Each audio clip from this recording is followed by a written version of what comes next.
Bienvenidos, queridos hermanos, a esta reflexión de las lecturas del domingo 30 del tiempo ordinario del año C. Vamos a invocar la presencia del Espíritu Santo sobre nuestras vidas, para que sea el Paráclito, el Santificador, quien, así como guía a nuestra Iglesia, sea también quien constantemente a cada uno de nosotros, invocando su presencia, nos acompañe en la vida de oración, nos acompañe en nuestra vida cuando nosotros salimos al encuentro del Señor. Ven, Espíritu Santo, derrama tus 7 dones en nuestras vidas y ayúdanos a meditar tu palabra, a meditar la palabra que nos lleva al encuentro de Dios. Queridos hermanos, en este domingo la temática se centra en la importancia de la oración en humildad. El cristiano humilde es escuchado por Dios. El domingo pasado, el Señor Jesús nos animaba, nos exhortaba a tener una oración fuerte, firme, sin desanimarnos, como la de Moisés. Pero también en este domingo el Señor Jesús nos invita a que nuestra oración tiene que tener como esencia la humildad.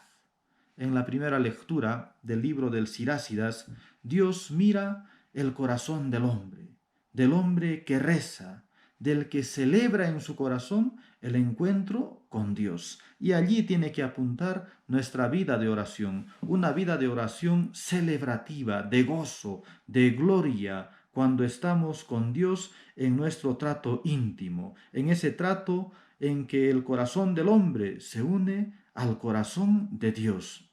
En la segunda lectura, Pablo nos presenta ese sentirse abandonado por los demás.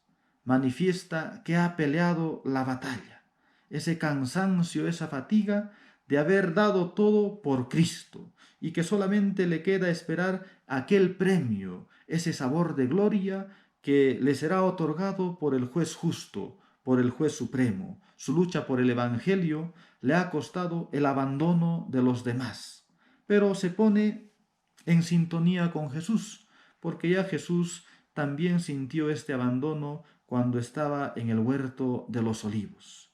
Y eso nos invita a cada uno de nosotros, queridos hermanos, a no desanimarnos, a encontrar siempre fortaleza en Dios.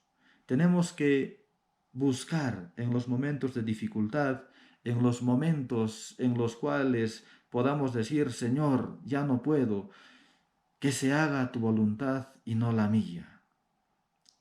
Encontrar en Cristo ese ejemplo de vida de oración, ese ejemplo de vida en la presencia de Dios. Y luego viene, queridos hermanos, el Evangelio, en el cual Lucas nos comenta el tema del publicano y del fariseo. Los fariseos son un grupo de personas con un grave defecto, vinculados siempre a la actividad política religiosa, creen ser inmaculados y desprecian a los demás. El fariseo cree que está dando gracias a Dios, pero es a sí mismo a quien admira y alaba. Se cree tan perfecto que no necesita de Dios. Además, se atreve a despreciar a su prójimo, juzga, critica, compara. En cambio, el publicano, que no pertenece específicamente a un partido político religioso como el fariseo, sino más bien a una categoría social, cobradores de impuestos, personas que trabajan en un oficio, y las condiciones políticas religiosas del momento, de esos años, hacían ver de que pues los cobradores de impuestos fueran considerados como pecadores gravísimos. Eran colaboradores de los colonizadores romanos. Por tanto, sentían el rechazo de la sociedad. Y asimismo, pues al cobrar impuestos, tenían contacto con todo tipo de gente, recibían todo tipo de cosas impuras, etcétera, eran considerados como impuros. Y a su vez también eran considerados como los pecadores públicos de aquel entonces. Por ello, veamos ambas figuras, ¿no? Unos que se creen los perfectos y otros, pues, que sienten ese rechazo de la sociedad, ese ser juzgados constantemente por los demás. Y en el Evangelio nosotros podemos ver que el fariseo mira a los demás, observa la práctica externa, lo superficial, lo descartable, se apoya solo en sí mismo y no en Dios. Se siente superior, no pide nada a Dios y Dios por ende tampoco le da nada. En cambio el publicano es distinto al fariseo, se siente miserable, que no quiere nada, se apoya en Dios y no sobre sí mismo, se siente humilde. Por eso, queridos hermanos, nosotros en este domingo, al meditar las lecturas del Evangelio, podemos llegar a esta conclusión, ¿no? Que el único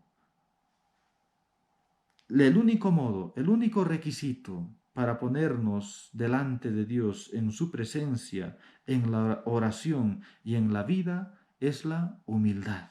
La humildad que viene a ser el fundamento de la vida espiritual, de la vida de oración. Es sentirse necesitado de la presencia de Dios, es sentirse amado por Dios, ser pequeños delante de Dios para ganar justificación, para ser engrandecidos por Él. Concluyo con estas dos frases de estos santos, ¿no? De San Agustín, hablando del fariseo y del publicano. El primero era soberbio en sus obras buenas. El segundo era humilde en sus obras malas. Pues bien, observen bien, hermanos, dice San Agustín, más agradó a Dios la humildad en las obras malas que la soberbia en las obras buenas.